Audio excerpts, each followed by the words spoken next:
O Brasil tem mais de 100 mil holdings constituídas. Nós somos em mais de 215 milhões de brasileiros. Isso significa que menos de 0,5% da população brasileira realiza o planejamento patrimonial da família.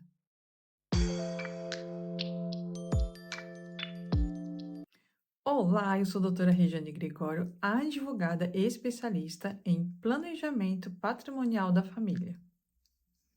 Seja muito bem-vindo ao canal.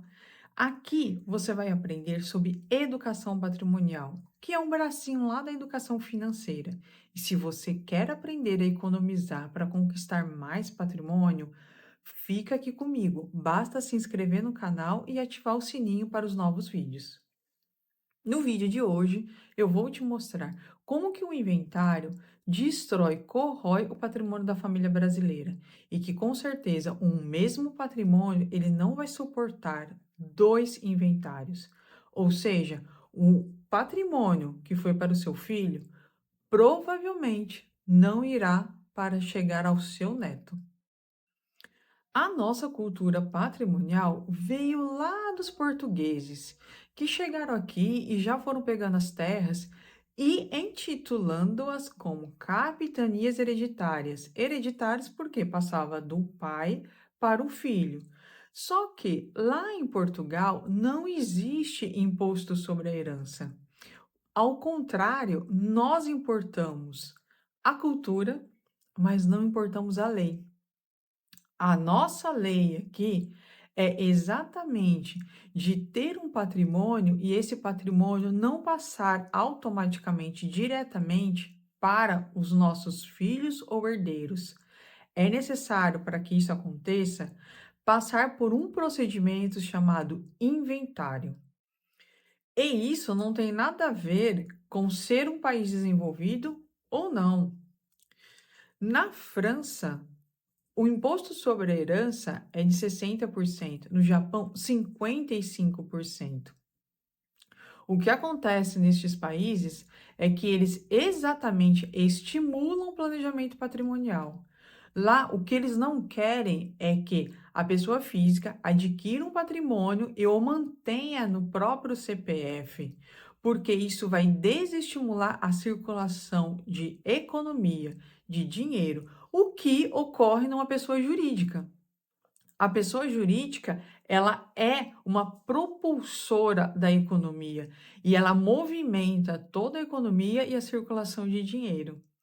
Por isso, nesses países que têm um imposto sobre a herança alto, é justamente para impedir que a pessoa adquira o patrimônio e o mantenha no CPF. Se você fizer isso, lá no país você vai pagar 55, 60% do imposto sobre a herança.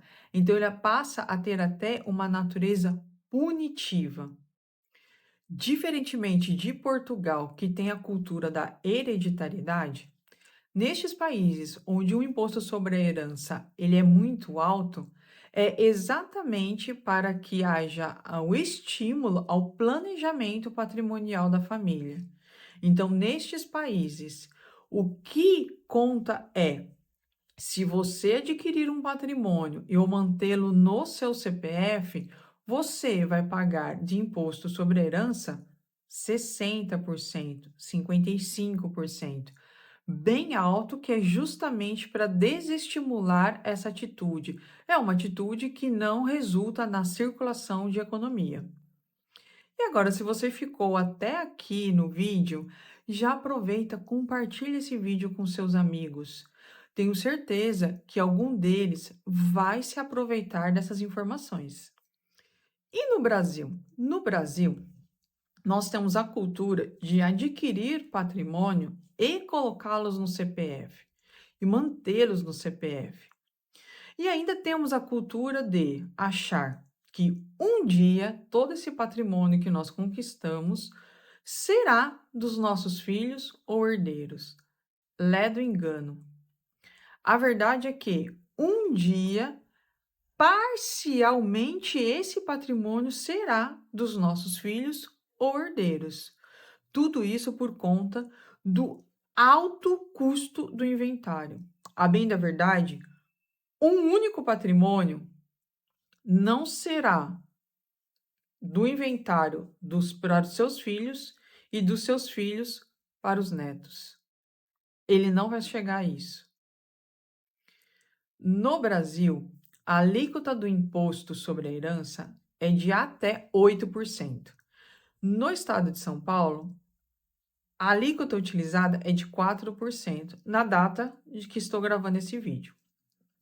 Já temos aqui aprovada a reforma tributária, e com a reforma tributária houve a progressão da alíquota do imposto sobre a herança. E esta progressão já foi aderida pelo estado de São Paulo.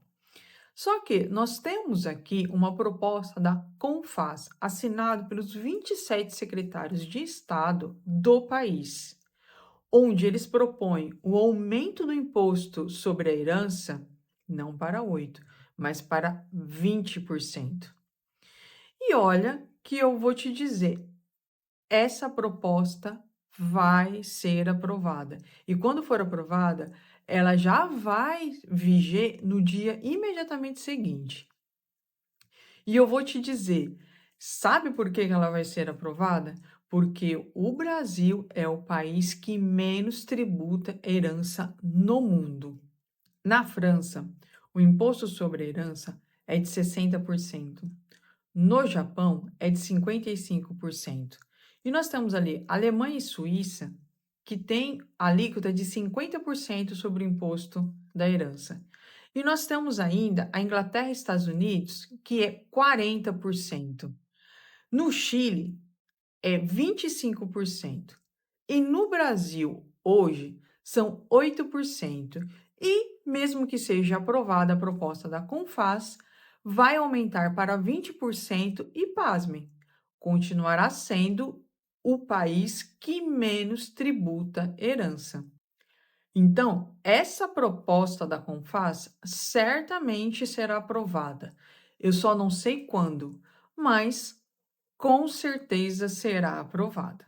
O Brasil, ele tem o intuito de arrecadação, enquanto que nos outros países que cobram ali uma alíquota muito alta sobre o imposto de herança, ela tem a finalidade punitiva, que é de impedir que a pessoa física se mantenha os bens no seu próprio CPF e impeça a circulação de economia. Por isso, no Brasil, não existe a educação patrimonial. Se você quiser fugir do inventário e fugir dos altos custos do inventário, você precisa realizar um planejamento patrimonial da família. A regra no Brasil é: se você tem bens no seu CPF e vem a faltar, os teus herdeiros ou filhos precisarão passar pelo procedimento do inventário para receber tudo aquilo que você conquistou ao longo da sua vida. Então, para que você não deixe esse problema para a tua família, você precisa se valer hoje do planejamento patrimonial da família. Hoje, os custos do inventário já são muito altos. Ele já vai dilapidando o patrimônio da família. E, com o aumento do imposto, então, nem vai precisar do segundo inventário para corroer todo o patrimônio da família. Atualmente, os custos do inventário, ele chega a ser de 20% sobre o valor do patrimônio da família. E se você em algum momento já ouviu na sua vida alguém dizer: eu precisei vender um bem para pagar o inventário, certamente essa pessoa, ela pagou muito mais que 20%. Nessa situação, onde ainda a pessoa precisa vender algum bem, o custo do inventário, ele chega a ser de 40% sobre o patrimônio da família, porque ainda incide mais imposto sobre essa operação da venda. Então, para que seja impedido tudo isso, somente através do planejamento patrimonial da família. Então, me comenta aqui se você quer saber quais são os custos do inventário, o que compõe. Comenta aqui embaixo no vídeo, porque aí eu gravo um vídeo explicando o que compõe e como que é feito o cálculo do inventário. E aqui já vem justamente o ouro que eu fiquei de te entregar. Muitas famílias brasileiras já descobriram que não precisa ser assim, que não precisa pagar pelo custo do inventário. E essas famílias são as bilionárias, e elas já realizaram o planejamento patrimonial da família. Muitas vezes você pode até ver ali, né, sobre o problema do inventário do Gugu. Só que essas pessoas são pessoas que foram pobres e enriqueceram. E acabaram não percebendo sobre essa questão do planejamento patrimonial da família, mas os bilionários, Roberto Marinho, né? Ninguém faz inventário. Por quê? Porque todos eles já têm um planejamento patrimonial da família. É um sistema que já existe há mais de 40 anos e que hoje está à disposição da classe média. Classe média que até hoje é a única que paga imposto sobre a herança e que acaba sustentando esse tributo, porque os bilionários mesmo não pagam porque não fazem inventário. O sistema, ele é totalmente personalizado e ele precisa atingir o objetivo da família.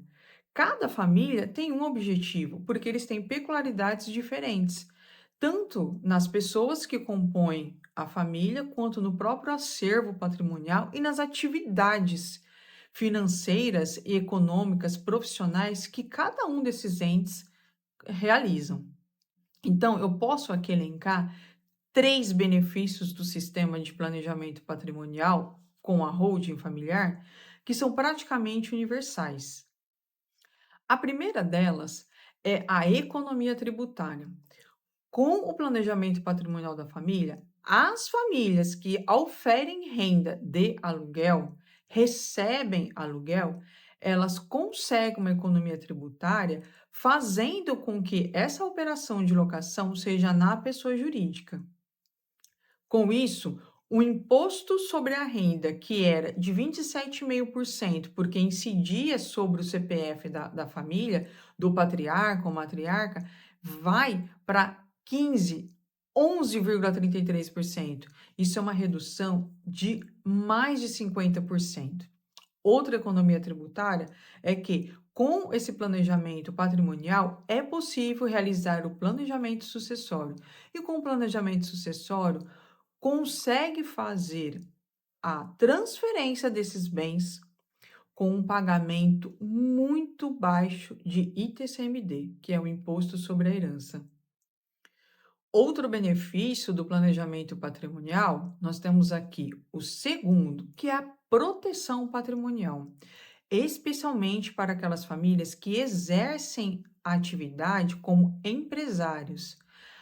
Muitas vezes, o empresário ele pode sofrer reveses financeiros, como também execuções judiciais em seu nome, através da desconstituição da pessoa jurídica que eles são sócios. Com o sistema de holding familiar, o planejamento patrimonial, qualquer execução ou qualquer revés financeiro não vai atingir o patrimônio da família. Por quê? Esse patrimônio, ele vai estar guardado numa pessoa jurídica que servirá de cofre. Então, todo o patrimônio da família fica protegido. Terceiro benefício é a administração e gestão dos pais, como se nada tivesse acontecido. Hoje, os pais, eles administram os bens e eles podem vender, eles podem locar, eles podem dar em garantia e fazer o que quiser com o patrimônio próprio. Com o sistema de planejamento patrimonial, essa situação permanece. Faz-se assim a sucessão, porém, os pais continuam sendo os únicos gestores e administradores totais do sistema. E somente os filhos irão participar e pegar essa administração e gestão quando os pais não mais estiverem aqui. Então, enquanto estiver na gestão dos pais, eles continuam com autonomia total e podendo dar em garantia, vender e fazer o que quiser com o próprio patrimônio que hoje está na holding familiar. Gostou do vídeo? Então já curte aqui para eu saber que essas informações foram relevantes para você e eu continuar produzindo conteúdo. Até o próximo vídeo.